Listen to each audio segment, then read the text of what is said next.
Ako di ay si Sheila Pacho, taga taga Upper Langkangan, Oroquieta City sa Misamis Occidental.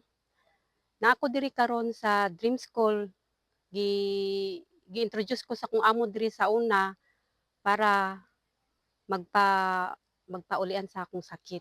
Kay ang pag-anhin ko diri, bugat ang akong lawas, di kay ko ganahan mulakaw, kanang taas kay akong sugar, tapos akong mga tiil, daghan kay magngulngol. But sa dihang naa nami diri, na-feel nako adlaw-adlaw na naa joy kabag-ohan.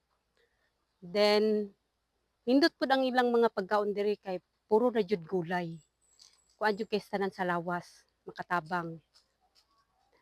Tapos ang ang kakuan na lang nako jud karon, dako jud kay tanan ang katabang sa kuha aning Dream School about sa Jesus, then sa diet, then makapugong pug ka og mga bahin sa imong batasan na maot.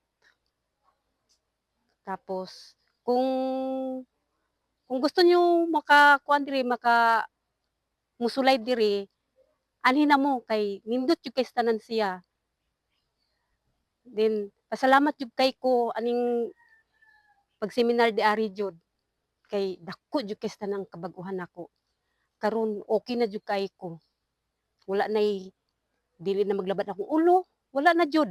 Karon hapsay na jud kay sa tanan, nindot kay akong pangkuan, akong panglawas, gaan na kay akong lawas, then duol na pud kay ko sa Ginoo. Diha ra ko taman. Thank you.